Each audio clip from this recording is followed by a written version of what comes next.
നമ്മുടെ മെഡിക്കൽ ക്യാമ്പാണ് ഹൃദയ സംഗമം. General medicine, BP sugar test, ആയുർവേദം. തിരുവനന്തപുരം RCCയിലെ ഗവേഷണ വിഭാഗത്തിൽ ക്യാൻസറിൻ്റെ ജനിതക കാരണങ്ങളെക്കുറിച്ച് നടത്തിയ ഗവേഷണത്തിന് കേരള സർവകലാശാലയിൽ നിന്നും PhD നേടിയ ഡോക്ടർ ഗോൾഗ SS അസോസിയേറ്റ് പ്രൊഫസർ നയിക്കുന്ന സ്ഥാനാർബുദ കാരണങ്ങളും ലക്ഷണങ്ങളും കുറിച്ചാണ് അതിൻ്റെ ബോധവൽക്കരണ ക്ലാസ്സാണ് ഇവിടെ നടത്തുവാൻ പോകുന്നത്. മേഡം വന്നിട്ട് വിമൻസ് കോളേജിലെ അസോസിയേറ്റ് പ്രൊഫസറാണ്. മേഡത്തിനെ നമ്മുടെ ബോധവൽക്കരണ ക്ലാസ്സിലേക്ക് ക്ഷണിച്ചുകൊള്ളുന്നു. നമ്മൾ ഭഗവാൻ ശ്രീ സത്യസായി ബാബയുടെ നേതൃത്വത്തിൽ നടക്കുന്ന മനുഷ്യ സേവന പ്രവർത്തനങ്ങളെക്കുറിച്ച് ഒരുപാട് കേട്ടിട്ടുണ്ട്.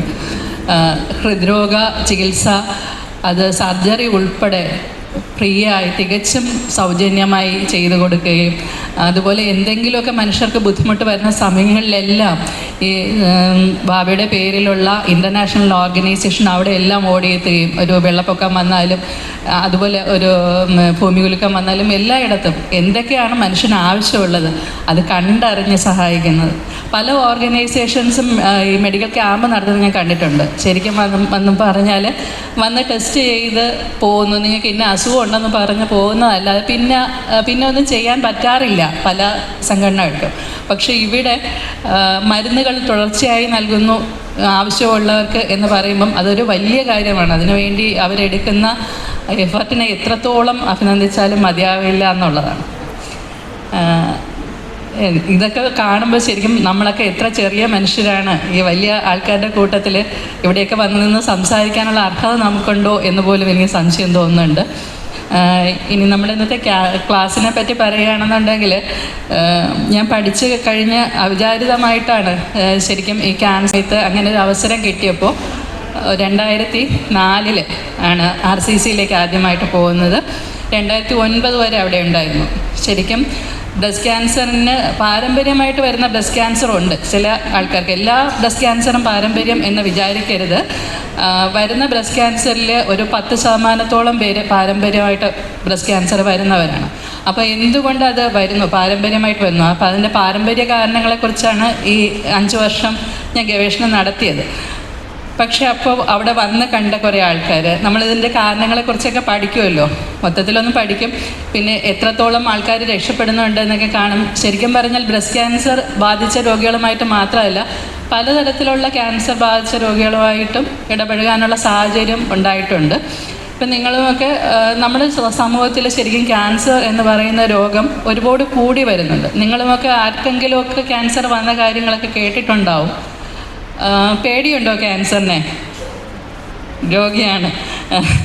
ശരിക്കും പറഞ്ഞാൽ നമുക്കറിയാവുന്നുള്ള ഒരാൾക്ക് അല്ലെങ്കിൽ നമ്മുടെ കുടുംബത്തിലുള്ള ഒരാൾക്ക് എന്തെങ്കിലുമൊക്കെ ലക്ഷണം കണ്ട് അത് ക്യാൻസർ ആണോ എന്ന് ടെസ്റ്റ് ചെയ്യാൻ കൊടുത്ത് അതിൻ്റെ റിസൾട്ട് വരുന്നത് വരെയുള്ളൊരു കാത്തിരിപ്പുണ്ടല്ലോ.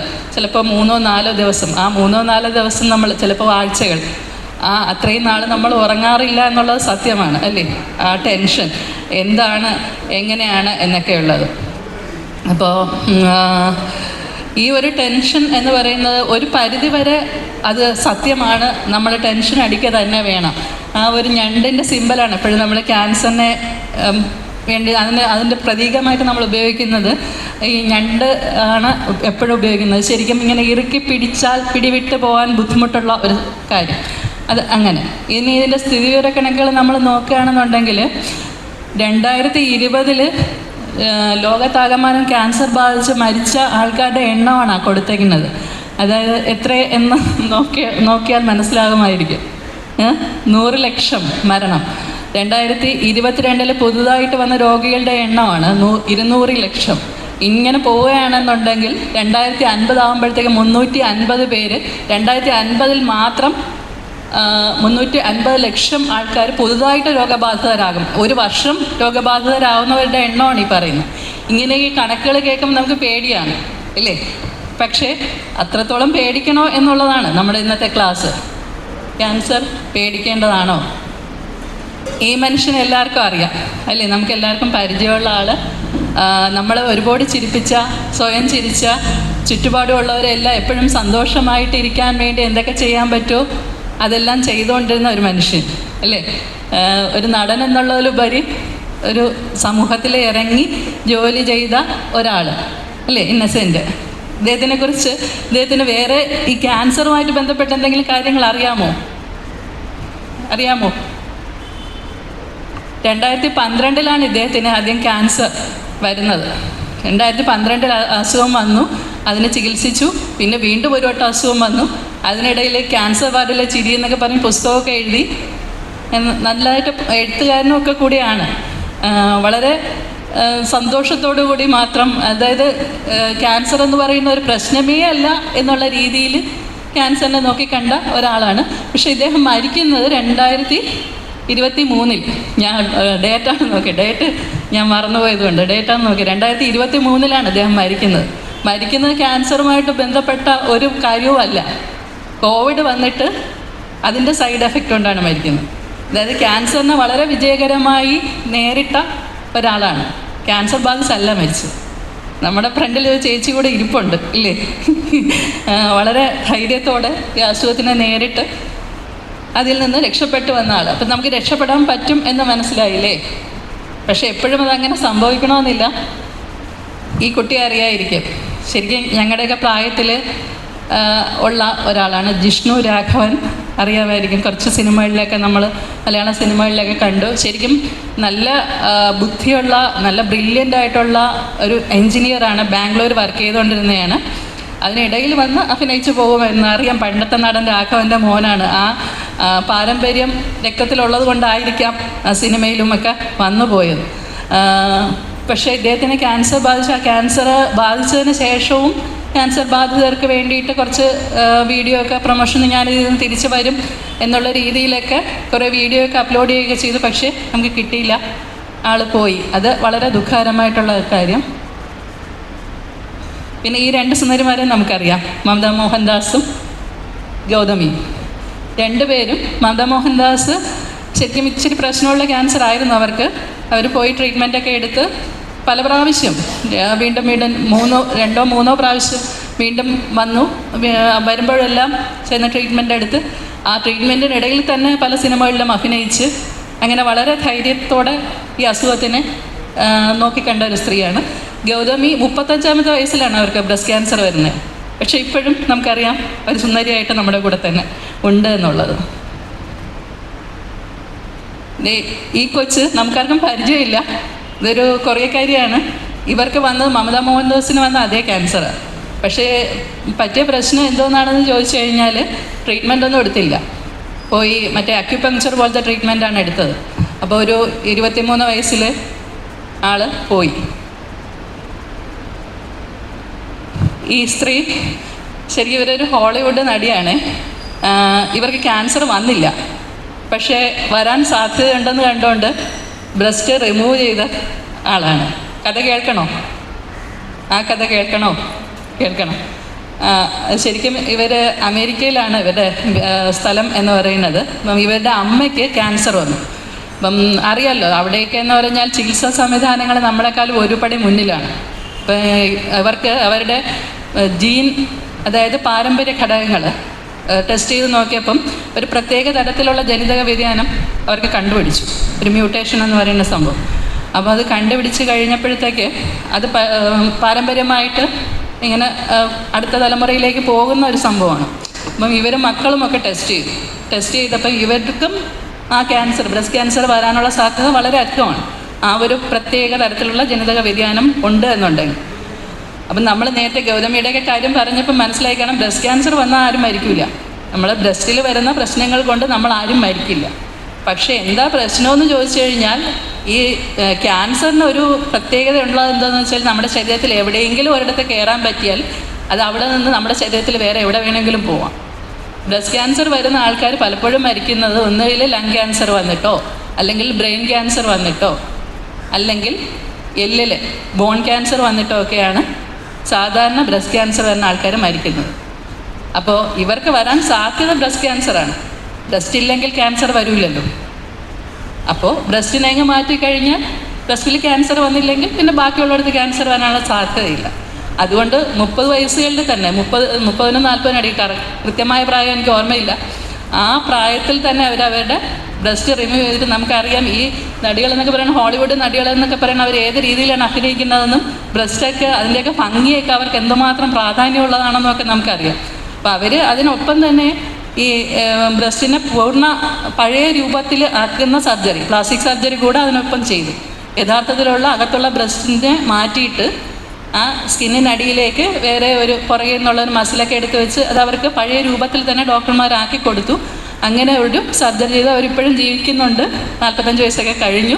ഇപ്പോഴും വളരെ കാര്യമായി അഭിനയിക്കുന്നുണ്ട്. സുന്ദരിയായി തന്നെ ഇപ്പോഴും ഇരിക്കുന്നു. ആഞ്ചലീന ജോളി എന്നാണ് പേര്. അപ്പം ഈ മാത്രം നമ്മൾ പേടിച്ചാൽ മതി. നമ്മൾ ചികിത്സിച്ച് പൂർണ്ണമായും ഭേദമാക്കാൻ പറ്റില്ല എന്ന് ഡോക്ടർ പറയുന്നത് വരെ നമ്മൾ പേടിക്കേണ്ട കാര്യമൊന്നുമില്ല. നമുക്ക് ചെറുത്ത് നിൽക്കാൻ പറ്റുന്ന ഒരു രോഗം തന്നെയാണ് ക്യാൻസർ. ഇനി ഒരു കാര്യം കൂടി പറയാം. എൻ്റെ ഒരു മാമൻ്റെ മോളുണ്ട്. അവൾ ഇത് ഞാൻ എല്ലായിടത്തും പറയുന്ന കാര്യം എൻ്റെ മുന്നിൽ ഞാൻ കണ്ട ഒരു എക്സാമ്പിൾ ആയതുകൊണ്ട് എല്ലായിടത്തും പോയി പറയാറുണ്ട്. എവിടെ ക്ലാസ് എടുക്കാൻ പോയാലും പറയാറുണ്ട്. 23 വയസ്സിലാണ് അവൾക്ക് കല്യാണം ഉറപ്പിച്ച് കഴിയുമ്പോഴാണ് കല്യാണം വിളിച്ചു തുടങ്ങി. പിന്നെ കല്യാണത്തിന് 1 മാസമേ ഉള്ളൂ. അപ്പോഴാണ് മാമിയുടെ അടുത്ത് അവൾ പറയുന്നത്, എൻ്റെ തുടയുടെ ഇടുക്കിൽ എന്തോ ഒരു ചെറിയ വളർച്ച പോലെ, നോക്കുമ്പം ഒരു നെല്ലിക്കയുടെ കുരുവിൻ്റെ അത്രയും വലിപ്പം മാത്രമേ പുറത്തുള്ളൂ. പക്ഷേ ഒരു ഡോക്ടറെ, നമ്മളെപ്പോഴും പെൺകുട്ടികളെന്ന് പറയുമ്പം ഗൈനക്കോളജിസ്റ്റിനെയാണല്ലോ കാണിക്കുന്നത്. അങ്ങനെ അടുത്തൊരു ഗൈനക്കോളജിസ്റ്റിനെ കൊണ്ടുവന്ന് കാണിച്ചപ്പോഴത്തേക്ക് അവർക്കത് സംശയം തോന്നിയിട്ട് സ്കാൻ ചെയ്യാൻ പറഞ്ഞു. വയറ് സ്കാൻ ചെയ്യാൻ പറഞ്ഞപ്പോൾ സ്കാൻ റിപ്പോർട്ട് വന്നപ്പോൾ വയറിനകം നിറയെ മുഴകളാണ്. ഇനി ക്യാൻസർ ബാധിക്കാത്ത ഒരു അവയവം പോലും വയറിനകത്തില്ല. അപ്പോൾ ആ റിപ്പോർട്ട് കണ്ടിട്ട് ഉടനെ തന്നെ RCCയിലേക്ക് റെഫർ ചെയ്തു. അവിടെ ചെന്നപ്പോഴത്തേക്ക് ഡോക്ടേഴ്സ് പറഞ്ഞെന്ന് പറഞ്ഞാൽ ഈ കുട്ടി മാക്സിമം 6 മാസമേ ജീവിക്കുകയുള്ളൂ. മാക്സിമം 6 മാസം അതിനുള്ളിൽ കൊച്ചമായിരിക്കും. കാര്യം അത്രത്തോളം അത് സ്പ്രെഡ് ചെയ്തു പോയി, പടർന്നു പോയി എന്ന് പറഞ്ഞു. അപ്പോൾ ഈ ചേട്ടൻ കല്യാണം കഴിക്കാനിരിക്കുന്ന ചേട്ടൻ ഗൾഫിലാണ്. ചേട്ടനെ വിളിച്ച് കാര്യം പറയുന്നു, ഇങ്ങനെ ഒരസുഖം കണ്ടെത്തി, ആളെ നമുക്ക് കിട്ടൂല, നമുക്കിപ്പോൾ കല്യാണം വേണ്ടാന്ന് വയ്ക്കാം. അപ്പോൾ ആ ചേട്ടൻ പറഞ്ഞതെന്ന് പറഞ്ഞാൽ, ഇതിപ്പോൾ നിങ്ങൾ കണ്ടുപിടിച്ചിട്ടല്ലേ, ഇല്ലയെന്നുണ്ടെങ്കിൽ നമ്മൾ അറിയില്ലല്ലോ, കല്യാണം കഴിഞ്ഞിട്ടല്ലേ അറിയുള്ളൂ. കല്യാണം കഴിഞ്ഞ് അറിയുകയാണെങ്കിൽ ഞാൻ അവളെ കളഞ്ഞിട്ട് പോവില്ലായിരുന്നു. അതുകൊണ്ട് കല്യാണം നടക്കട്ടെ, അവൾ ജീവിച്ചിരിക്കുന്ന കാലം ഞങ്ങൾ സന്തോഷമായിട്ട് ജീവിക്കാം എന്ന് പറഞ്ഞു. കല്യാണം നടക്കുന്നു. കല്യാണം കഴിഞ്ഞതിന് ശേഷം 1 മാസത്തിനുള്ളിൽ ചെന്ന് ചേച്ചിക്ക് ആദ്യത്തെ സർജറി.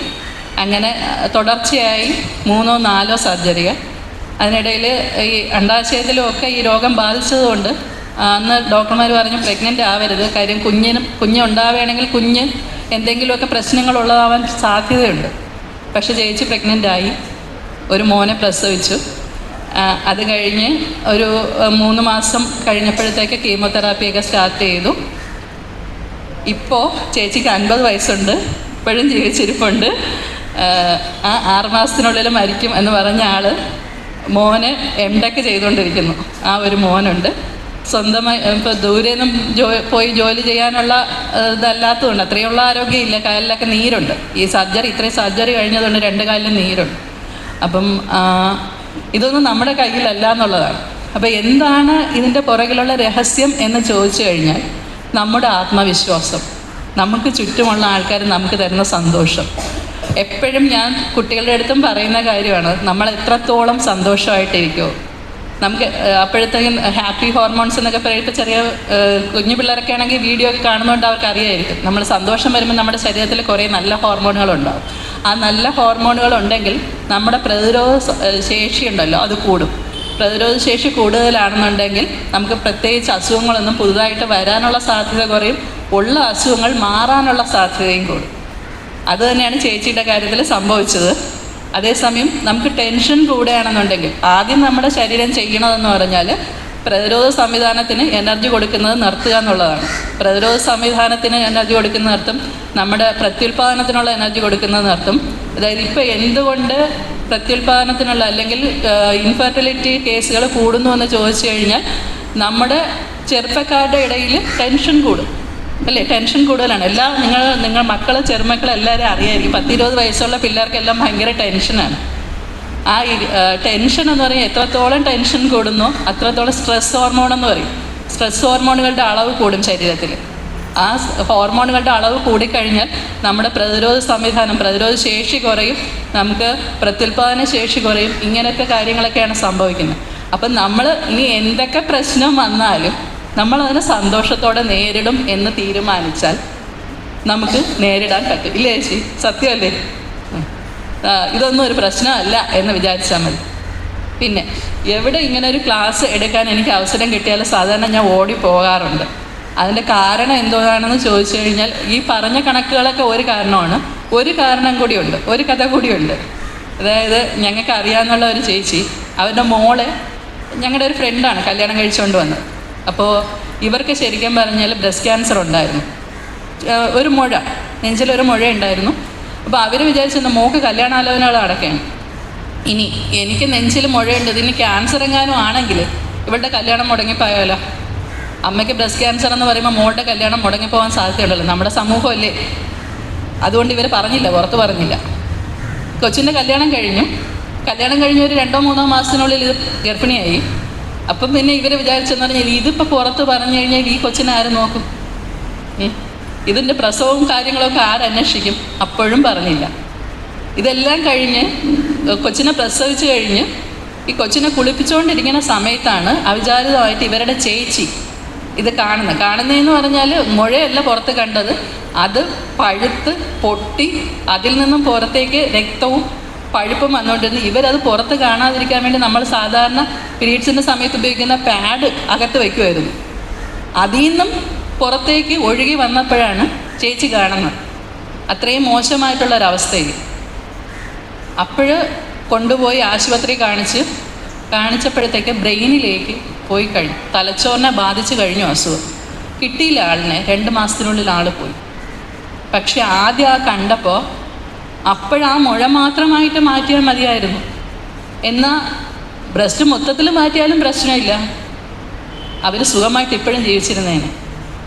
ഈ ഞങ്ങളുടെയൊക്കെ തൊട്ടടുത്ത് ഇങ്ങനെ ഒരു സംഭവം നടന്നിട്ട് നമുക്കൊന്നും ചെയ്യാൻ പറ്റിയില്ല. അപ്പം ഒരു 10 പോയി ഇങ്ങനെ കുറേ ആൾക്കാരുടെ അടുത്ത് പറയുമ്പം അതിൽ ആരെങ്കിലും ഒരാൾ നമ്മൾ പറയുന്നത് കേട്ടിട്ട് നേരത്തെ ചികിത്സ തുടങ്ങി ജീവൻ രക്ഷപ്പെട്ട് കിട്ടിയാൽ അത് നമുക്ക് ചെയ്യാൻ പറ്റുന്ന ഏറ്റവും വലിയ പുണ്യം. അതുകൊണ്ട് ഇങ്ങനെ എവിടെ അവസരം കിട്ടിയിരുന്നാലും ഞാൻ പോവാറുണ്ട്. കുറച്ച് കാര്യങ്ങളോട് പറയാം. അപ്പോൾ നമുക്ക് നമ്മളെ സമയത്ത് തിരിച്ചറിയുകയും ചികിത്സിക്കുകയും ചെയ്താൽ പൂർണ്ണമായും ഭേദമാക്കാവുന്നതാണ് 90% ക്യാൻസർ കേസുകൾ. എല്ലാം എന്ന് പറയില്ല, 100% എന്ന് പറയില്ല. ചില ക്യാൻസർ നമ്മൾ എത്ര നേരത്തെ അറിഞ്ഞാലും ചികിത്സിക്കാൻ പറ്റാത്ത ചില തരം ക്യാൻസറുകളുണ്ട്. പക്ഷെ 90% നമ്മൾ നേരത്തെ കണ്ടുപിടിച്ചാൽ പൂർണ്ണമായിട്ടും ചികിത്സിച്ച് മാറ്റാം. പിന്നെ മറ്റ് ഭാഗങ്ങളിലേക്ക് പടരാതെ തടയാൻ പറ്റും. പിന്നെ ചികിത്സയുടെ ഭാഗമായ ശാരീരിക ബുദ്ധിമുട്ടുകളും ചികിത്സാ ചെലവുകളും കുറയ്ക്കാൻ പറ്റും. ഇത് ഞാൻ എപ്പോഴും പറയുന്ന ഒരു എക്സാമ്പിൾ എന്ന് പറയുന്നത്, നമ്മുടെ ഉടുപ്പിലേക്ക് ഒരു കീറൽ വീണ് കഴിഞ്ഞാൽ, ഒരു ചെറിയ കീറലാണെന്നുണ്ടെങ്കിൽ നമ്മൾ അപ്പോഴും തന്നെ എന്ത് ചെയ്യും? സൂചിയും നൂലും എടുത്ത് അത് തുന്നും. നമ്മൾ കുറേ കാലം കൂടി പിന്നെയും ഒരു 2-3 വർഷം കൂടി ചിലപ്പോൾ ആ ഉടുപ്പ് ഉപയോഗിക്കുമായിരിക്കും. ഇല്ല, നമ്മളത് ശ്രദ്ധിക്കാതിരുന്നാൽ എന്ത് പറ്റും? ആ കീറൽ വലുതാവും, പിന്നെ നമുക്ക് ഉപയോഗിക്കാൻ പറ്റാതാവും. അത് അധികം താമസിയാതെ തന്നെ നമുക്ക് ഉപയോഗിക്കാൻ പറ്റാതാവും. ഇത് തന്നെയാണ് ക്യാൻസറിൻ്റെ കാര്യത്തിലും. എത്രയും നേരത്തെ നമുക്കത് കണ്ടുപിടിക്കാൻ പറ്റിയാൽ വളരെ സിമ്പിളായിട്ട് ചെറിയ ചെറിയ മരുന്നുകൾ കൊണ്ടോ അല്ലെങ്കിൽ ആ ഭാഗം മാത്രം ഓപ്പറേഷൻ ചെയ്ത് മാറ്റിയിട്ടോ ചെറിയ മരുന്നുകൾ കഴിച്ചിട്ടോ ഒക്കെ നമുക്ക് പൂർണ്ണമായിട്ട് സുഖമാക്കാൻ പറ്റുന്ന അസുഖം. അത് ഒരു കാരണവശാലും അതിനുള്ള അവസരം നമ്മൾ നഷ്ടപ്പെടുത്തി കളയരുത്. അപ്പം ഇതിങ്ങനെ നേരത്തെ കണ്ടുപിടിക്കണമെങ്കിൽ നമ്മൾ എന്ത് ചെയ്യണം? നമ്മൾ അതിൻ്റെ ലക്ഷണങ്ങൾ നമുക്കറിഞ്ഞാൽ കണ്ടുപിടിക്കാൻ പറ്റുള്ളൂ. അപ്പോൾ എങ്ങനെ തിരിച്ചറിയാം? ഒന്നെന്ന് പറഞ്ഞാൽ നമുക്ക് ബ്രസ്റ്റിൽ ഏതെങ്കിലും ഭാഗത്തോ അല്ലെങ്കിൽ കക്ഷത്തിലോ മുഴ വരെയാണെങ്കിൽ അത് ബ്രസ്റ്റ് ക്യാൻസറിൻ്റെ ലക്ഷണമാകാം എന്ന് പറയുമ്പം ഈ വരുന്ന മുഴകളെല്ലാം ക്യാൻസറാണ് എന്ന് വിചാരിക്കരുത്. ഇപ്പം ഞാൻ പഠിപ്പിക്കുന്ന കുട്ടികളിൽ എനിക്ക് തോന്നുന്നു ഞാനിപ്പോൾ പഠിപ്പിച്ചുകൊണ്ടിരിക്കുന്നതിൽ ഒരു 5-6 പേർക്ക് ബ്രസ്റ്റിൽ മുഴകളുണ്ട്. പക്ഷേ അത് ക്യാൻസർ അല്ല. ഇപ്പോൾ കൊച്ചു പിള്ളേർക്ക് കുറേ ഇങ്ങനെ അല്ലാത്ത മുഴകൾ വരുന്നുണ്ട്. അപ്പോൾ അത് ഏത് തരത്തിലുള്ളതാണെന്ന് നമ്മൾ തിരിച്ചറിയണം. മുഴ വന്നാൽ ഉടനെ എനിക്ക് ക്യാൻസറാണ് അങ്ങനെ വിചാരിക്കണ്ട. പിന്നെ സഹിക്കാൻ പറ്റാത്ത വേദന വരാം, അല്ലെങ്കിൽ ബ്രസ്റ്റിന് ഷേപ്പിന് വ്യത്യാസം വരാം. നമ്മൾ പെട്ടെന്ന് ഷേപ്പിന് വ്യത്യാസം വരാം, അല്ലെങ്കിൽ മുലഞ്ഞെട്ടിൽ ചൊറിച്ചിൽ വരാം. പിന്നെ ഇതുപോലെ മുലഞ്ഞെട്ട് അകത്തേക്ക് വലിയ, അല്ലെങ്കിൽ ഇതുപോലെ നിറത്തിൽ വ്യത്യാസം വരാം, അല്ലെങ്കിൽ ഇങ്ങനെ പുഴികൾ പോലെ ഒക്കെ വരാം. അപ്പം ഇതൊക്കെ ശരിക്കും പറഞ്ഞാൽ നമ്മൾ ഇത് ആരും കാണിക്കാൻ പാടില്ലാത്ത ഭാഗം, നാണക്കേട്, ഇങ്ങനെയൊന്നും വിചാരിക്കേണ്ട കാര്യമൊന്നുമില്ല. ഒരസുഖം വന്നാൽ നമ്മൾ പ്രസവത്തിന് ആശുപത്രി പോകില്ലേ? അപ്പോൾ ഒരു ഡോക്ടറുടെ സേവനം എപ്പോഴാണോ ആവശ്യം വരുന്നത്, അപ്പോൾ എന്തെങ്കിലും ഒരു വ്യത്യാസം വന്നാൽ നമ്മൾ കാണിക്കണമെന്നുള്ളതാണ്. ശരിക്കും വീട്ടിൽ പോയി മക്കളടുത്തും ഒക്കെ കൂടി പറയണം.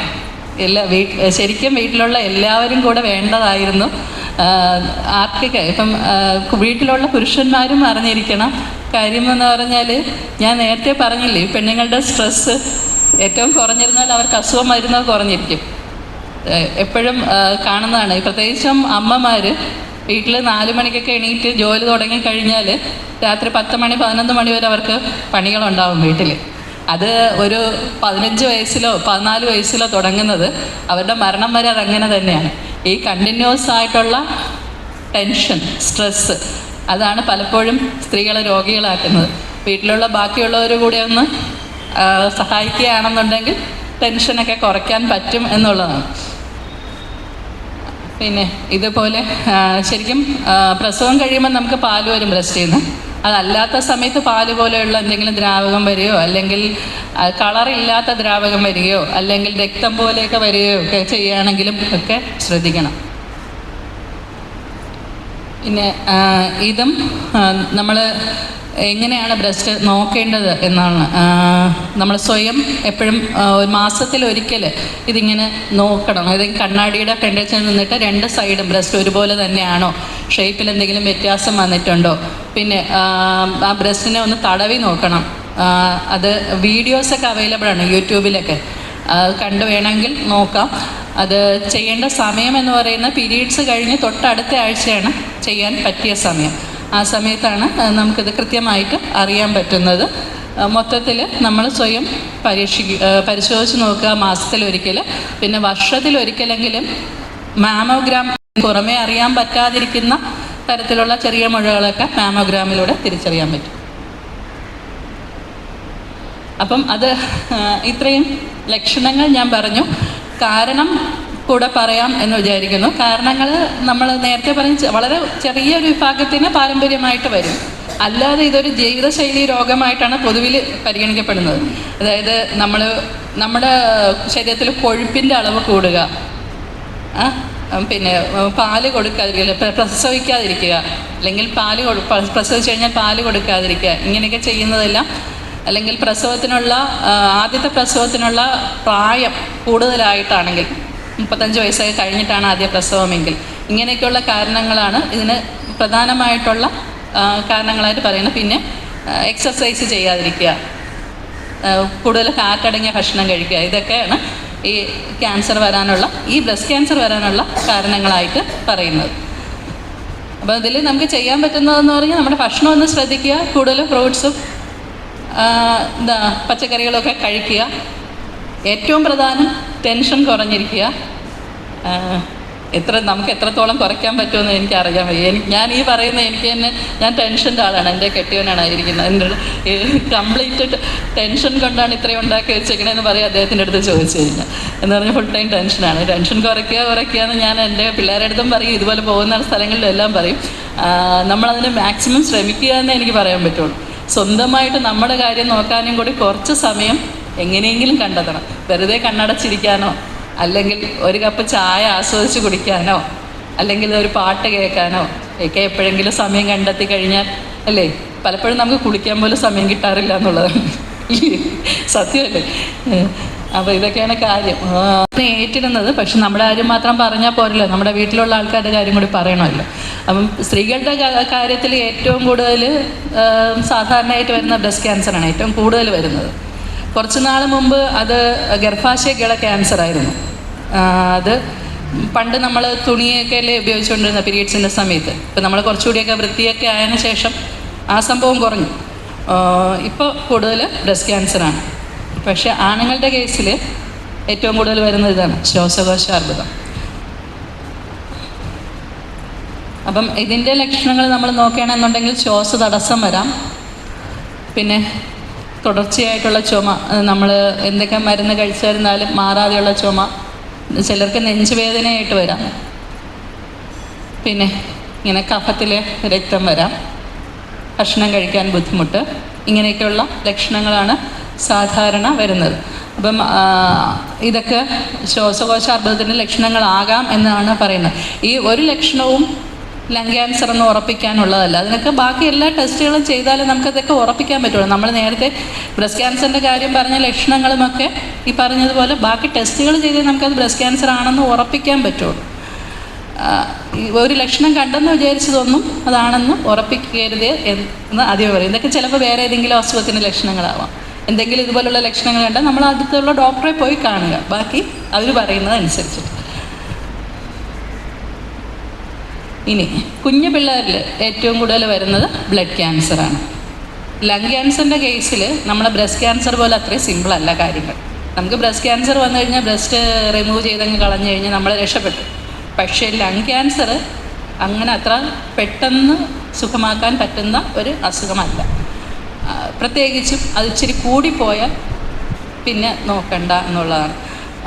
തുടക്കത്തിലൊക്കെ കണ്ടുപിടിച്ച് കഴിഞ്ഞാൽ ചിലപ്പോൾ ലങ്സിൻ്റെ ആ ഭാഗം റിമൂവ് ചെയ്ത് കീമോതെറാപ്പിയൊക്കെ ചെയ്താൽ രക്ഷപ്പെടുത്തിയെടുക്കാൻ പറ്റിയേക്കും. ബ്രസ്റ്റിൻ്റെ അത്രയും കൂടുതൽ രക്ഷപ്പെട്ടു വരാനുള്ള സാധ്യത ലങ് ക്യാൻസറിന് ഇല്ല എന്നുള്ളതാണ്. നേരത്തെയൊക്കെ കണ്ടുപിടിച്ചാൽ രക്ഷപ്പെടുത്താം. ഇനി ബ്ലഡ് ക്യാൻസറിൻ്റെ കേസ് പറയുകയാണെന്നുണ്ടെങ്കിൽ നമ്മളൊക്കെ എപ്പോഴും സിനിമയിൽ കാണുന്നതാണ്. നായകൻ അല്ലെങ്കിൽ നായികയ്ക്ക് ബ്ലഡ് ക്യാൻസർ വരുന്നു, അവരുടെ മൂക്കിൽ കൂടി രക്തം വരുന്നു, അവർ വളരെ പെട്ടെന്ന് മരിക്കുന്നു. ഇതങ്ങനെയേ അല്ല. ഈ വരുന്ന ബ്ലഡ് ക്യാൻസറിൽ മിക്കതും നമുക്ക് ചികിത്സിച്ച് സുഖമാക്കാൻ പറ്റുന്നതാണ്. 24 തരം ബ്ലഡ് ക്യാൻസറുണ്ട്. ഇതിൻ്റെ ഓരോന്നിൻ്റെയും കാരണങ്ങൾ വ്യത്യാസമാണ്, ഓരോന്നിൻ്റെയും ചികിത്സാ രീതികൾ വ്യത്യാസമാണ്, ഓരോന്നിൽ നിന്നും രക്ഷപ്പെടാനുള്ള സാധ്യത വ്യത്യാസമാണ്. മിക്കവാറും കുഞ്ഞു പിള്ളേർക്ക് വരുന്ന ബ്ലഡ് ക്യാൻസറും ചികിത്സിച്ച് സുഖമാക്കാൻ പറ്റുന്നതാണ്. ശരിക്കും പറഞ്ഞാൽ നമ്മുടെ തിരുവനന്തപുരം RCCയിൽ റീജിയണൽ ക്യാൻസർ സെൻറ്ററിൽ 1ാമത്തെ നില പൂർണ്ണമായിട്ടും പീഡിയാട്രിക് വാർഡാണ്. ഞാനൊക്കെ അവിടെ ഉണ്ടായിരുന്ന 5 വർഷവും ആ ഫ്ലോറിൽ പോവില്ല, എങ്ങനെയെങ്കിലും പോവാതിരിക്കാൻ നോക്കും. എന്ന് പറഞ്ഞാൽ നിറയെ കുഞ്ഞു പിള്ളേർ മാസ്കും വെച്ച് ക്ഷീണിച്ച് തളർന്ന് ഇരിക്കുന്ന കാണുമ്പം അതൊരു വിഷമമാണ് നമുക്ക്. അപ്പം മാക്സിമം ആ സാഹചര്യം ഒഴിവാക്കാൻ ശ്രമിച്ചിട്ടുണ്ട്. പക്ഷേ ഈ പിള്ളേർ അവർക്ക് പറ്റുന്ന ഏറ്റവും വലിയ പ്രശ്നം അവർക്ക് സ്കൂളിൽ പോകാൻ പറ്റില്ല എന്നുള്ളതാണ്. ഈ ട്രീറ്റ്മെൻറ്റ് എടുക്കുന്ന കാലത്ത് അവർക്ക് പ്രതിരോധശേഷി കുറവായിരിക്കും, ബാക്കി അസുഖങ്ങൾ വരാൻ സാധ്യതയൊക്കെ ഉള്ളത് കൊണ്ട് അവർക്ക് സ്കൂളിൽ പോകാൻ പറ്റില്ല. ആ ഒരു ബുദ്ധിമുട്ടാണ് അവർക്ക് പ്രധാനമായിട്ടും വരുന്നത്. മിക്കവാറും കുട്ടികളും രക്ഷപ്പെടും, 98% കുട്ടികളും രക്ഷപ്പെടും. അവർ പിന്നെ വലിയ നിലകളിലൊക്കെ ആയിട്ട് തിരിച്ച് ഡോക്ടർമാരെ കാണാനൊക്കെ കല്യാണം വിളിക്കാനും ഒക്കെ തിരിച്ച് ഹോസ്പിറ്റലിൽ വന്ന് കണ്ടിട്ടുണ്ട്. അപ്പം അതാണ് ബ്ലഡ് ക്യാൻസർ എന്ന് പറഞ്ഞ് കേൾക്കുമ്പം അതും പേടിക്കേണ്ട കാര്യമല്ല. കുഞ്ഞു പിള്ളേരിൽ ഏറ്റവും കൂടുതൽ വരുന്ന ബ്ലഡ് ക്യാൻസറാണ്. അപ്പം അതിൻ്റെ ലക്ഷണങ്ങൾ നമ്മൾ നോക്കുകയാണെന്നുണ്ടെങ്കിൽ ഇതുപോലെ വിശപ്പില്ല, പാല് കുടിക്കില്ല പിള്ളേർ, ഭക്ഷണം കഴിച്ചു തുടങ്ങിയ പിള്ളേരാണെങ്കിൽ ഇങ്ങനെ ശരീരത്തിലൊക്കെ ചുവന്ന പാടുകൾ വരാം, ഈ നമ്മുടെ സന്ധികൾ തോറും വേദന, കുഞ്ഞു പിള്ളേർ അങ്ങനെ പറയുകയാണെങ്കിൽ. പിന്നെ ഈ മൂക്കിൽ കൂടെ എന്തുകൊണ്ട് ബ്ലഡ് വരുന്നു എന്ന് ചോദിച്ചു കഴിഞ്ഞാൽ രക്തം കട്ട പിടിക്കാൻ ഇവർക്ക് ബുദ്ധിമുട്ടാണ്. അപ്പം മൂക്ക് എന്ന് പറയുന്നത് മൂക്കിനകത്തുള്ള രക്തധമനികൾ എപ്പോഴും നമ്മുടെ സ്കിന്നിനടുത്താണ് ഇരിക്കുന്നത്, അത് പൊട്ടാനുള്ള സാധ്യത കൂടുതലാണ്.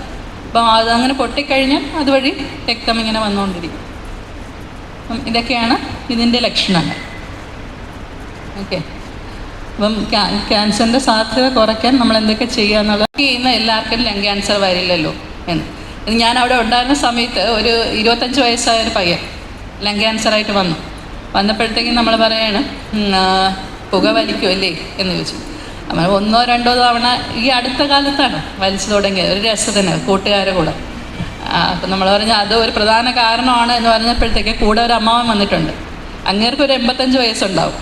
അപ്പോൾ അങ്ങേര് പറയാണ്, ഇതിലൊന്നും ഒരു കാര്യമില്ല മക്കളെ, ഞാൻ 16 വയസ്സിൽ വലിച്ചു തുടങ്ങിയത്, അതും ഒരു ബീഡിയിൽ നിന്ന് കൊളുത്തി അടുത്ത ബീഡി വലിക്കും, അങ്ങനെ വലിച്ചുകൊണ്ടിരുന്ന എനിക്ക് ഇതുവരെ ഒരു കുഴപ്പമില്ല. ഇതൊക്കെ ഇവർ ചുമ്മാ പറയണതാണ്. എന്താണ് സംഭവം എന്ന് ചോദിച്ചു കഴിഞ്ഞാൽ നമ്മുടെ ശരീരത്തിലെ ഈ ക്യാൻസർ ഉണ്ടാക്കാൻ സാധ്യതയുള്ള എന്തെങ്കിലും സാധനങ്ങൾ വരുമ്പോൾ നമ്മൾ കഴിക്കുന്നതായിക്കോട്ടെ, അതുപോലെ നമുക്ക് ഈ പുറത്തു നിന്ന് വരുന്ന ഘടകങ്ങളായിക്കോട്ടെ, നമ്മൾ ശ്വസിക്കുന്നതിലുള്ളതോ, അല്ലെങ്കിൽ കൂടുതൽ എക്സ്റേ എടുത്താലും പ്രശ്നമാണ്, എക്സ്റേ കൂടുതൽ എടുക്കുന്നതും പ്രശ്നമാണ്. അപ്പം ഇങ്ങനെയൊക്കെയുള്ള സംഭവങ്ങൾ നമ്മുടെ ശരീരത്തിൽ വരുമ്പം ഈ ക്യാൻസർ വരാനുള്ള സാധ്യത അത് കൂടും. പക്ഷെ നമ്മൾ ശരീരത്തിൽ നമ്മുടെ പാരമ്പര്യ ഘടകങ്ങൾ, ജീനുകൾ നോർമലാണ് എന്നുണ്ടെങ്കിൽ ഇതിനെല്ലാം തിരിച്ച് റിപ്പയർ ചെയ്ത് പോവും, ശരീരം പൂർവ്വസ്ഥിതിയിലാവും. പക്ഷേ ചില ആൾക്കാരുടെ കാര്യത്തിൽ നിർഭാഗ്യവശാൽ ഈ ജീനുകളിലൊക്കെ ചെറിയ ചെറിയ വ്യത്യാസങ്ങൾ കാണും. ഇവരുടെ ശരീരം പഴയപടി ആകുന്നത് അത്രയും സ്പീഡിൽ പഴയപടി ആവില്ല. അപ്പോഴാണ് ഈ ക്യാൻസർ വരുന്നത്. ഈ പയ്യൻ്റെ കേസിൽ എന്തോ ഒരു ചെറിയ ജനിതക വ്യതിയാനം ഉണ്ട്. അവന് അതുകൊണ്ടാണ് ഈ ചെറിയ ഒരു 3-4 പ്രാവശ്യം ഈ സിഗരറ്റിൻ്റെ പുക കിട്ടിയപ്പം തന്നെ അവനിത് വന്നത്. മറ്റേ ആളിൻ്റെ ശരീരം പെർഫെക്റ്റാണ്. അപ്പം നമ്മളിത് പറയുന്നതെന്ന് പറഞ്ഞാൽ നമുക്ക് റോഡിൻ്റെ നടുക്കൂടി കയറി നടന്നാൽ ആക്സിഡൻറ്റ് സംഭവിക്കും, ഇത് നമുക്കറിയാം. എന്നാൽ റോഡിൻ്റെ നടുക്കൂടി പോകുന്ന എല്ലാവരും വണ്ടി ഇടിച്ചിടൂ എന്ന് ചോദിച്ചാൽ ഇല്ലല്ലോ. അതുപോലെ തന്നെയാണ് സ്മോക്ക് ചെയ്യുന്ന എല്ലാവർക്കും ലങ് ക്യാൻസർ വരണമെന്ന് ചോദിച്ചാൽ ഇല്ല. പക്ഷേ നമ്മുടെ സമയം മോശമാണെങ്കിൽ വണ്ടി ഇടിച്ചിടുമല്ലോ. അതുപോലെ നമ്മുടെ ശരീരത്തിൽ എന്തെങ്കിലുമൊക്കെ ചെറിയ ചെറിയ പ്രശ്നങ്ങളുണ്ടെങ്കിൽ നമുക്ക് ഇതുപോലെ സ്മോക്ക് ചെയ്യുന്ന ചിലപ്പം അടുത്തിരുന്ന് പുക വലിച്ചാൽ മതി. ഈ വലിക്കുന്ന ആളിനേക്കാളും പ്രശ്നമാണ് അടുത്തിരിക്കുന്നവർക്ക്. അപ്പൂപ്പന്മാർ പുക വലിക്കുന്നിടത്ത് പിള്ളേർ ചെന്ന് അപ്പൂപ്പൻ്റെ കഥ കേൾക്കാൻ വേണ്ടി ഇരിക്കും. ക്ലാസ്സുകൾ വരും. നമ്മൾ സാധാരണ പിള്ളേർ ക്ലാസ്സിലിരുന്ന് ഉറക്കം തൂങ്ങുമ്പോൾ അല്ലെങ്കിൽ അങ്ങോട്ടും ഇങ്ങോട്ടും സംസാരിക്കുമ്പോൾ നമ്മൾ നല്ല വഴക്ക് പറയും. പക്ഷെ നമ്മൾ ചെന്ന് പിള്ളേരായിട്ട് ക്ലാസ്സിലിരിക്കുമ്പോഴാണ് നമുക്ക് അതിൻ്റെ ബുദ്ധിമുട്ട് മനസ്സിലാവുന്നത്. ഇടയ്ക്കിടയ്ക്ക് നമുക്കങ്ങനെ 2 വർഷമൊക്കെ കൂടുമ്പോഴത്തേക്ക് ക്ലാസ്സുകൾ അറ്റൻഡ് ചെയ്യേണ്ടി വരാറുണ്ട്. അപ്പോൾ പോയിരിക്കുമ്പോഴത്തേക്കും നമ്മളും അവിടെ ഇരുന്ന് അങ്ങോട്ടും ഇങ്ങോട്ടും പതിയെ സംസാരിക്കുകയും ഉറങ്ങുകയും ഒക്കെ ചെയ്യാറുണ്ട്. അപ്പം ഈ ക്ലാസ്സിലിരിക്കുന്നത് ഇച്ചിരി ബുദ്ധിമുട്ടുള്ള കാര്യമാണ്. അപ്പോൾ നിങ്ങൾക്ക് അങ്ങനെ ബോറടിക്കുന്നുണ്ടെങ്കിൽ എപ്പോൾ വേണമെങ്കിലും പറയാം. ഇടയ്ക്ക് എൻ്റെ അടുത്ത് എന്ത് ചോദിക്കണമെങ്കിലും ചോദിക്കാം. ഇങ്ങോട്ട് എന്തെങ്കിലും ചോദിക്കും, ഞാൻ പറയുന്നതിൽ എന്തെങ്കിലും തെറ്റുണ്ടെങ്കിലും ഒക്കെ ചൂണ്ടിക്കാണിക്കാം. അമ്മ വീഴുമോ? ഇല്ലല്ലോ. അപ്പോൾ അതങ്ങനെ പറയാനുള്ള സ്വാതന്ത്ര്യം പൂർണ്ണമായിട്ടും ഉണ്ട്. അപ്പം ഇതാണ് ഇപ്പം നമുക്ക് ഉള്ള ഏറ്റവും വലിയ പ്രശ്നം, ഈ പലതരത്തിലുള്ള ഉണങ്ങാത്ത മുറിവുകൾ. ഈ ഉണങ്ങാത്ത മുറിവുകളെന്ന് പറഞ്ഞാൽ നമ്മുടെ പ്രശ്നമല്ലാതെയും വരാം. പ്രത്യേകിച്ചും ഈ പിള്ളേരെ ശ്രദ്ധിക്കണം കേട്ടോ. ഒരു 10-18 വയസ്സൊക്കെ ഉള്ളപ്പോഴാണ് ഇവർക്ക് അവസാനത്തെ പല്ല് വരുന്നത്. അവസാനത്തെ പല്ല് വരുമ്പോൾ അതുവരെയുള്ള പല്ലുകളുടെ നിരയിലൊക്കെ വ്യത്യാസം വരുമ്പോഴത്തേക്ക് ഈ പല്ല് കവിളിൽ തട്ടുന്നുണ്ടോ എന്ന് ശ്രദ്ധിക്കണം. പിന്നെ നമുക്ക് വയസ്സായി വരുമ്പോഴും ഇതുപോലെ പല്ലുകളുടെ നിര തെറ്റും. പല്ല് നേരത്തെ ഇരുന്ന പോലെ അല്ലല്ലോ ഇപ്പോൾ പലർക്കും ഇരിക്കുന്നത്. അപ്പം അതങ്ങനെ അങ്ങോട്ടും ഇങ്ങോട്ടുമൊക്കെ മാറുമ്പം കവിളിൽ തുടർച്ചയായിട്ട് തട്ടുന്നുണ്ടോ, നാക്കിൽ തുടർച്ചയായിട്ട് തട്ടുന്നുണ്ടോ എന്നൊക്കെ ശ്രദ്ധിക്കണം. ഇതിങ്ങനെ തുടർച്ചയായിട്ട് മുറിവുണ്ടായിക്കൊണ്ടിരുന്നാൽ അത് ക്യാൻസർ ആവാനുള്ള സാധ്യതയുണ്ട്. അപ്പം അങ്ങനെ വരുന്നുണ്ടെങ്കിൽ നമ്മൾ ആ പല്ലിനെ അതിൻ്റെ പൊസിഷൻ മാറ്റാൻ പറ്റുമെങ്കിൽ ഡോക്ടറെ കണ്ടിട്ട് മാറ്റുകയോ അല്ലെങ്കിൽ അതിനെങ്ങളൊക്കെ കളഞ്ഞാലും കുഴപ്പമില്ല. നമുക്ക് ജീവൻ ആണ് ഏറ്റവും പ്രധാനം. ഇത് എൻ്റെ അച്ഛൻ്റെ സ്വന്തം സഹോദരി ഈ കാരണം കൊണ്ട് മരിച്ചുപോയ ആളാണ്. അതായത് പല്ല് നാക്കിൽ തട്ടിക്കൊണ്ടിരുന്നു, നാക്കിൽ ക്യാൻസർ വന്നിട്ട് പിന്നെ അത് തൊണ്ടയിലേക്കായി, അങ്ങനെ ആണ് അപ്പച്ചി പോയത്. അപ്പം അതും നമ്മൾ ശ്രദ്ധിക്കേണ്ട കാര്യമാണ്. പല്ലൊക്കെ അങ്ങോട്ടും ഇങ്ങോട്ടൊക്കെ മാറിയിരുന്ന് തുടർച്ചയായിട്ട് വായിൽ മുറിവ് വരുന്നുണ്ടെങ്കിൽ അത് ശ്രദ്ധിക്കണം. അപ്പം ഇത് വായിൽ ക്യാൻസറിൻ്റെ ഒരു പടമാണ്. പിന്നെ ഇതാ വെള്ളമടി, ആൽക്കഹോളിസം. ക്യാൻസർ പലതരത്തിലുള്ള ക്യാൻസറുകളുണ്ടാവാം, ആൽക്കഹോളിലുണ്ട്. പിന്നെ ഇപ്പോഴത്തെ പിള്ളേരുടെ ഏറ്റവും വലിയ പ്രശ്നം ഇതാണ്, നമ്മൾ ഫാസ്റ്റ് ഫുഡ് ഐറ്റംസ്. അതിൽ പ്രത്യേകിച്ചും കരി ഉള്ള സാധനങ്ങൾ ഈ ഫ്രൈ ചെയ്യുമ്പം പൊരിക്കുമ്പം ഒരുപാട് കരിഞ്ഞു പോകുന്നത് പിള്ളേർക്കൊക്കെ. നമുക്കാണെങ്കിൽ ഈ വറുത്ത മീനിൻ്റെ അവസാനത്തെ കരി കഴിക്കാനൊക്കെ ഭയങ്കര ഇഷ്ടമാണ്. അതങ്ങനെ അത്ര നല്ല സാധനമല്ല, കഴിച്ചുകൂടാ. അമ്മയ്ക്കറിയാം. ഇല്ലെങ്കിൽ അതിൻ്റെ കൂടെ ഉള്ളി, നമ്മൾ സവാള കഴിക്കില്ലേ, മീൻ പൊരിച്ചതിൻ്റെ കൂടെ. നിങ്ങൾ എത്ര പേര് കഴിക്കുമെന്ന് എനിക്ക് അറിഞ്ഞൂടാ. കഴിക്കുന്ന മീൻ പൊരിച്ചതാണെങ്കിലും അല്ലെങ്കിൽ ഇറച്ചി പൊരിച്ചതാണെങ്കിലും അതിൻ്റെ കൂടെ സവാള കഴിക്കുന്നെങ്കിൽ നല്ലതാണ്. അതായത് ഈ കരിയുടെ എഫക്റ്റ് കുറഞ്ഞു കിട്ടും സവാള കൂടുതൽ ഉൾപ്പെടുത്തുകയാണെങ്കിൽ. അപ്പം ഇങ്ങനത്തെ സാധനങ്ങൾ പിള്ളേരെ കൊണ്ട് കഴിക്കാൻ സമ്മതിക്കരുത്. പിന്നെ പൊണ്ണത്തടി, ഇത് പൊണ്ണത്തടിയെ കാണിക്കാനാണ് ഞാനിത് വിട്ടത്. അത് പലതരത്തിലുള്ള അസുഖങ്ങൾ ഉണ്ടാക്കും എന്ന് നമുക്കറിയാം. കൊളസ്ട്രോള്, പക്ഷേ ഈ കൊളസ്ട്രോളിനൊക്കെ ഒരു പ്രധാന ലക്ഷണമായിട്ട് നമ്മൾ പണ്ട് പൊണ്ണത്തടി പറയുമായിരുന്നു. ഇപ്പം അതൊക്കെ മാറി വരുന്നുണ്ട്. ഇപ്പം ബ്ലഡ് ടെസ്റ്റ് ചെയ്ത് നോക്കണം. കാര്യം നല്ല നൂല് പോലെ ഇരിക്കുന്ന പല ആൾക്കാർക്കും കൊളസ്ട്രോൾ ലെവൽ ഇച്ചിരി പ്രശ്നമാണെന്ന് ഇപ്പം നമ്മൾ ബ്ലഡ് ടെസ്റ്റ് ചെയ്ത് നോക്കുമ്പോൾ അറിയാം. അപ്പോൾ അത് ഇടയ്ക്കിടയ്ക്കൊന്ന് രക്തം പരിശോധിക്കണം. പിന്നെ ഇത് ഞാൻ നേരത്തെ പറഞ്ഞതാണ്, ടെൻഷൻ. എല്ലാ അസുഖങ്ങളുടെയും ഇപ്പോഴത്തെ പ്രധാന കാരണം ടെൻഷൻ. അസുഖം വരുന്നതിനാണെങ്കിലും അസുഖം വന്നിട്ട് മാറാതെ നിൽക്കുന്നതിനാണെങ്കിലും ഒക്കെ വളരെ പ്രധാനമായിട്ടുള്ള ഒരു റോള് ഈ ടെൻഷനുണ്ട്. ടെൻഷൻ കുറച്ച് വയ്ക്കുക, അതിന് എന്തൊക്കെ നമുക്ക് ചെയ്യാൻ പറ്റുമോ അതൊക്കെ ചെയ്യുക. ഇനി എന്തൊക്കെ ശീലിക്കണമെന്നുള്ളത് സ്ഥിരമായിട്ടുള്ള എക്സർസൈസ്. രാവിലെ എണീറ്റ് കുറച്ച് ദൂരം നടക്കാം. നിങ്ങൾക്കൊക്കെ രാവിലെ എണീറ്റ് വലിയ എക്സർസൈസ് ഒന്നും പറ്റില്ല, എനിക്കറിയാം. രാവിലെ അമ്പലം വരെ നടക്കാം, തിരിച്ച് അവിടെ വന്ന് കുറച്ച് പേരെടുത്ത് സംസാരിക്കാം. അപ്പോൾ നമുക്ക് മനസ്സിനൊരു സന്തോഷം, നമ്മൾ നേരത്തെ പറഞ്ഞ പോലെ കുറച്ച് ഹാപ്പി ഹോർമോണൊക്കെ കിട്ടും, നമ്മുടെ രോഗപ്രതിരോധ ശേഷിയൊക്കെ ഒന്ന് കൂടും. തിരിച്ച് വീട്ടിലേക്കൊക്കെ നടന്ന് അങ്ങനെയൊക്കെ വരുമ്പോഴത്തേക്ക് സന്തോഷമായിട്ടിരിക്കാം. കൊച്ചു പിള്ളേരുടെ അടുത്തൊക്കെ ആണെങ്കിൽ, ചെറുമക്കളുടെ അടുത്തൊക്കെ ആണെങ്കിൽ നമ്മൾ പറഞ്ഞാൽ കേൾക്കുമെങ്കിൽ പറയുക, ആ മൊബൈൽ അങ്ങ് മാറ്റി വെച്ചിട്ട് കുറച്ച് നേരം പോയി എക്സർസൈസ് ചെയ്തിട്ട് പാടുക, അല്ലെങ്കിൽ കുറച്ച് സമയം പോയി കളിച്ചിട്ട് പാടുക എന്നൊക്കെ പറഞ്ഞാൽ അവർ പോവുമെങ്കിൽ പറയാം. പറഞ്ഞു നോക്കാം, എന്നേ ഉള്ളൂ. പോവില്ല, അതാണ് പ്രശ്നം. വലിയ പ്രശ്നമാണ്. അതില്ലെങ്കിൽ അവർക്ക് നമ്മൾ കൊടുത്ത് ശീലിപ്പിച്ചില്ലെങ്കിൽ അവർ സ്കൂളിൽ പോയി കോളേജിൽ പിള്ളേർ ഇതും കൊണ്ടാണ് വരുന്നത്. ഇപ്പം നമ്മളടുത്ത് രാത്രി ഇരുന്ന് സീരിയൽ കാണലെന്ന് പറഞ്ഞാൽ നമ്മൾ കാണാതിരിക്കില്ലല്ലോ. അല്ല, നമ്മൾ കാണാതിരിക്കില്ലല്ലോ. അതുപോലെയാണ് അവർ.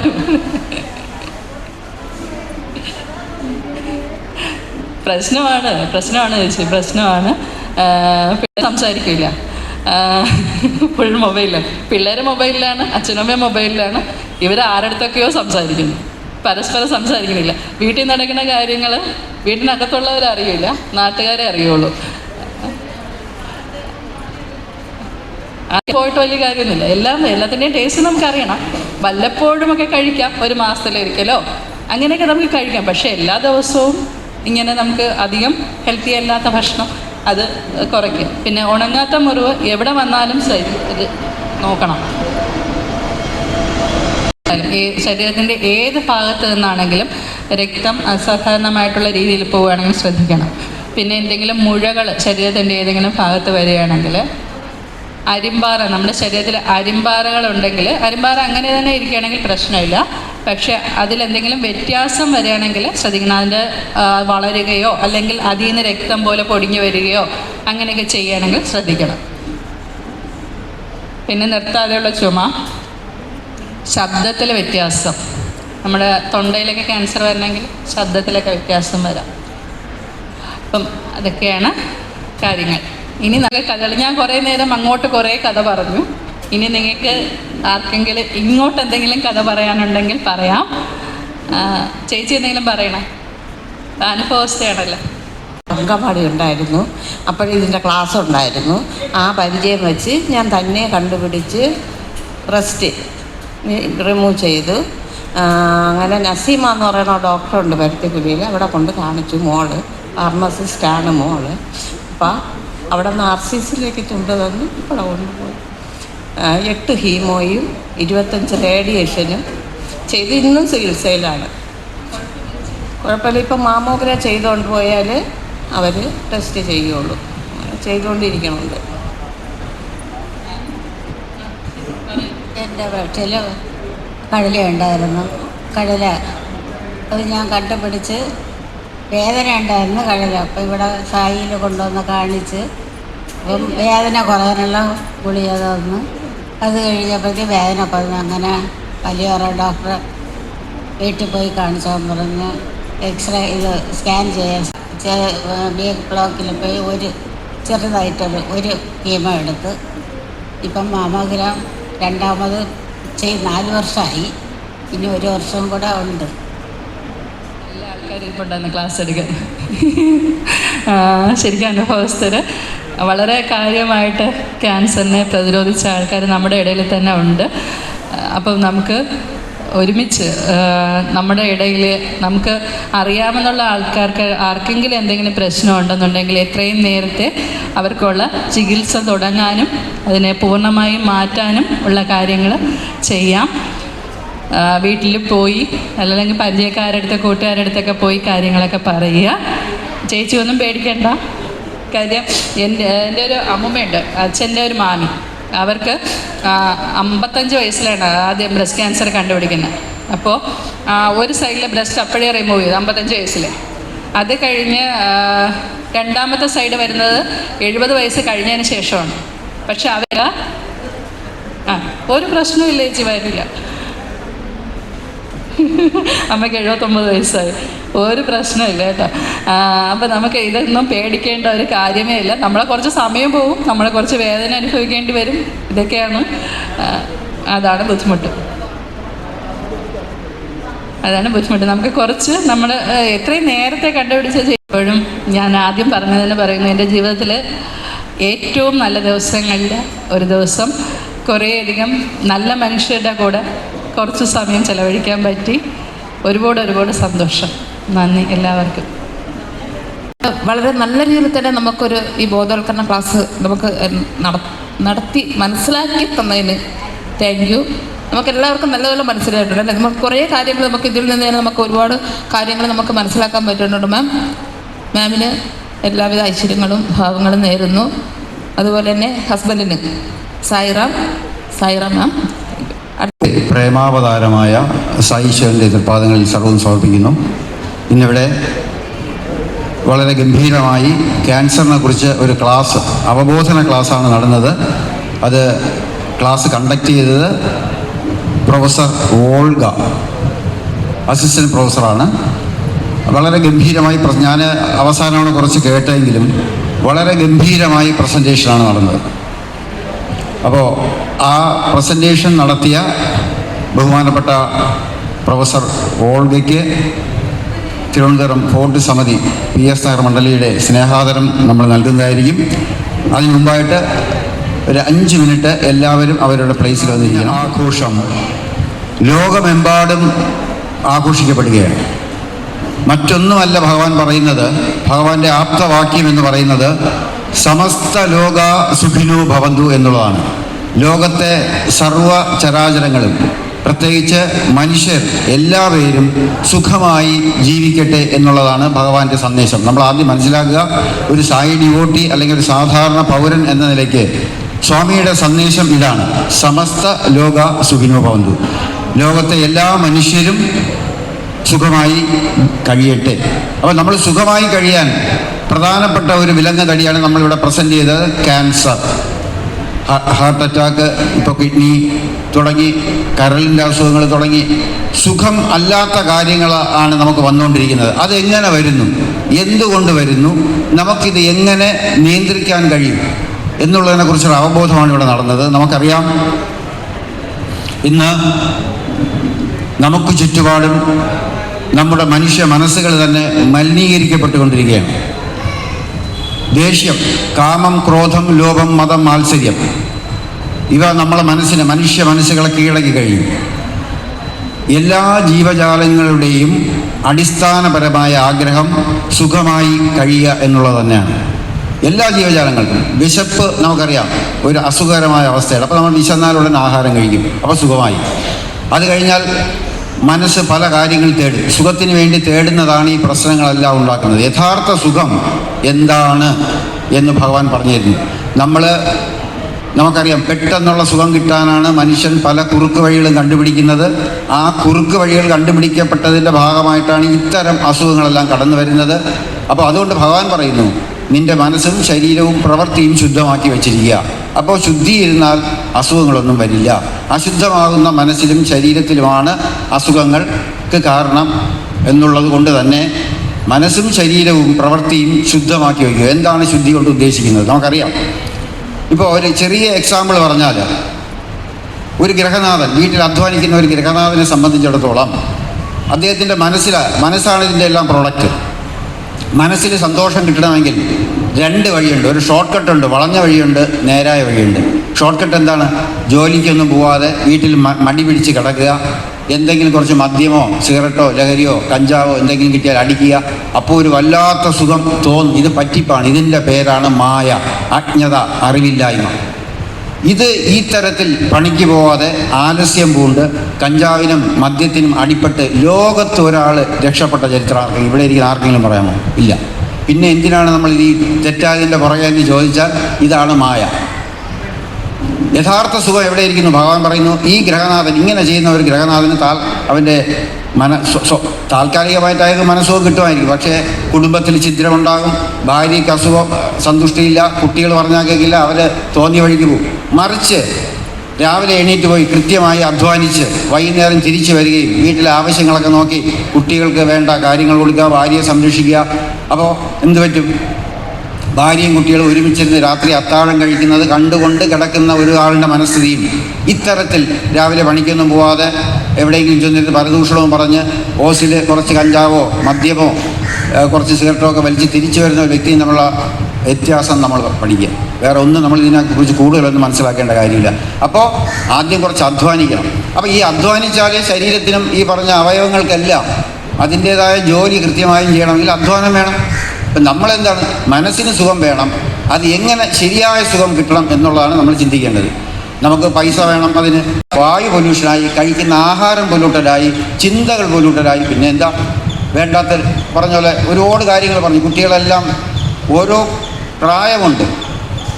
5 വയസ്സുള്ള ഒരു കുട്ടിയെ നമ്മൾ വിവാഹം കഴിപ്പിക്കുക ഇല്ല, അതിലൊരു പ്രായമുണ്ട്. അപ്പോൾ അതുപോലെ ഈ മൊബൈലിൻ്റെ ഉപയോഗം എല്ലാത്തിൻ്റെയും അതിൻ്റേതായ സമയങ്ങളുണ്ട്.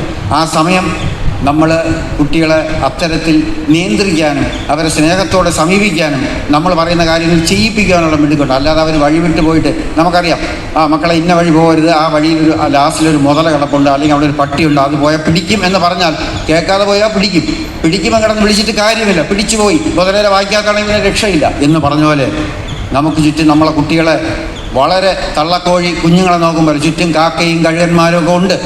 അത് ലോകത്ത് പണ്ട് ഉണ്ട്, ഇന്നും ഉണ്ട്, നാളെയുണ്ട്. അപ്പോൾ ഇതിൽ നിന്ന് രക്ഷിക്കാനായിട്ട് അമ്മയുടെ സ്നേഹം എന്ന ഷീൽഡിന്, ആർമറിന്, പ്രൊട്ടക്റ്റീവ് പവറിന് മാത്രമേ കഴിയും. അപ്പോൾ അതെന്തുകൊണ്ടാണ് അമ്മ കൊടുക്കുന്നത്? അമ്മമാർക്ക് കുട്ടികളോടുള്ള സ്നേഹമാണ്. സ്വന്തം ജീവൻ വേണമെങ്കിലും കൊടുക്കും. ഉപേക്ഷിക്കാനും ത്യജിക്കാനുള്ള ആ സ്നേഹത്തിൻ്റെ പവറാണ് നമ്മൾ വളർത്തിയെടുക്കേണ്ടത്.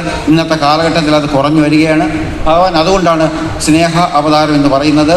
ലോകത്തെ ഏറ്റവും ശക്തിമത്തായ ആയുധവും അത് തന്നെയാണ്. എന്തായാലും ഇവിടെ നിങ്ങൾ പ്രൊഫസർ വോൾഗെ നിങ്ങൾ കേട്ടിരുന്നു. ആർക്കെങ്കിലും എന്തെങ്കിലും സംശയം ഉണ്ടെങ്കിൽ ബഹുമാനപ്പെട്ട പ്രൊഫസർ വോൾഗെ ഇവിടെ ഇരിക്കൊണ്ട്. സംശയം എന്തെങ്കിലും ഉണ്ടോ ക്യാൻസറിനെ കുറിച്ച്? ഉണ്ടോ ആർക്കെങ്കിലും? വരാതിരിക്കാനുള്ള മാർഗങ്ങൾ നോക്കുക. ഇതെന്തുകൊണ്ട് വരുന്നു, എങ്ങനെ വരുന്നു, അടുത്ത തലമുറയ്ക്ക് വരാതെ ആരോഗ്യ സമ്പുഷ്ടമായ, ആത്മീയ സമ്പുഷ്ടമായ, സ്നേഹസമ്പുഷ്ടമായ ഒരു കുടുംബത്തെ വാർത്തെടുക്കാൻ എന്തൊക്കെ വേണം. അപ്പോൾ ഇത്തരത്തിൽ ഇവർ ചെയ്യുന്ന വലിയ കാര്യം. അപ്പോൾ ഇത് ഫ്രീ ആയിട്ട് കൊടുക്കേണ്ടി.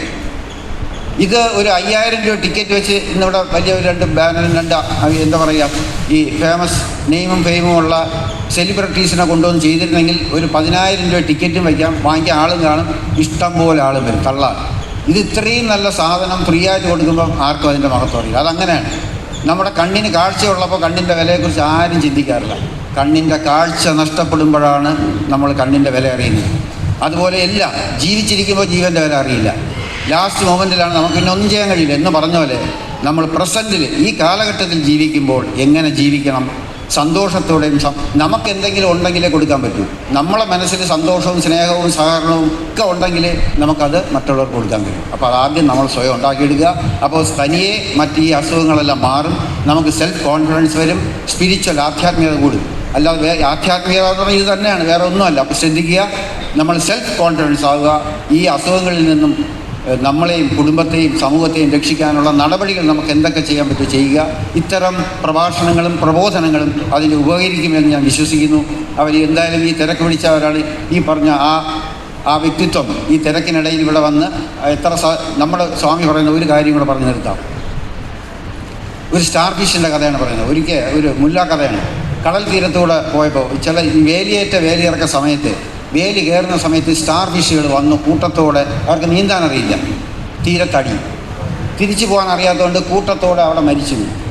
അപ്പോൾ ഈ മുല്ല നടന്നു പോയിട്ടൊരു 8-10 എണ്ണത്തിന് എടുത്തെറിഞ്ഞിട്ട് നടന്നു പോകും. അപ്പോൾ ഇത് കണ്ടുകൊണ്ടിരിക്കുന്ന ഒരാൾ കൈകൊണ്ടിച്ച് ഇയാൾ എന്ത് ഭ്രാന്താണ് കാണിക്കുന്നത്, ആയിരക്കണക്കിന് കിടക്കുന്ന സ്റ്റാർ ഫിഷിൽ ഒരു 8-10 എണ്ണത്തിന് എടുത്ത് കടലേക്ക് എറിഞ്ഞ് രക്ഷപ്പെടുത്തിയാൽ അതുകൊണ്ട് അപ്പോൾ പറയുന്ന സന്ദേശമാണ് ഏറ്റവും വലിയ സന്ദേശം. ഞാൻ ഒരാൾ വിചാരിച്ചാൽ 1-2 പേർക്ക് ചെയ്യാമെങ്കിൽ ഈ കൂടിയിരിക്കുന്ന എല്ലാവരും കൂടെ വിചാരിച്ച് എല്ലാവരും രക്ഷപ്പെടുത്താൻ കഴിയുമെന്ന് പറഞ്ഞാൽ ഒരാൾക്ക് എല്ലാവരെയും രക്ഷപ്പെടുത്താൻ കഴിയില്ല. അത് അവതാരമായാലും ഒരു ഗവൺമെൻറ്റായാലും എന്തായാലും. പക്ഷേ കൂട്ടായ പ്രവർത്തനം ഉണ്ടെങ്കിൽ നമുക്കെല്ലാവരും, പക്ഷേ ഈ പ്രവർത്തനത്തിൽ നമുക്ക് ഒരാളെങ്കിലും ക്യാൻസറിൻ്റെ അവബോധനം ഉണ്ടാക്കാൻ കഴിഞ്ഞുവെങ്കിൽ അതൊരു വളരെ സക്സസ്സാണ്. അപ്പോൾ അത്തരത്തിൽ ഇവിടെ വളരെ വിജയകരമായി ജനങ്ങളിൽ ഒരു അവബോധം ഉണ്ടാക്കിയ പ്രൊഫസർ ഓൾഗയ്ക്കും കുടുംബത്തിനും സായീശ്വരൻ്റെ സമ്പൂർണ്ണ അനുഗ്രഹം ഉണ്ടാകട്ടെ എന്ന് പ്രാർത്ഥിക്കുന്നു. ഒപ്പം നമ്മുടെ ഫോർട്ട് സമിതി PS നഗറിൻ്റെ സ്നേഹാദരം ഏറ്റുവാങ്ങുന്നതിലേക്കായിട്ട് അവരെ സ്നേഹാദരം ക്ഷണിക്കുന്നു.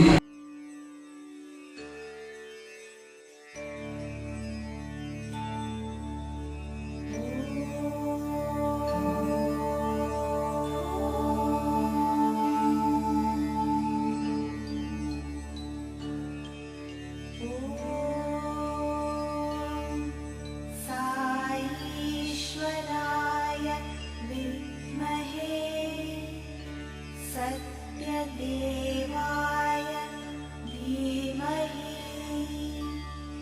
तन्न सर्वप्रचोदयात्।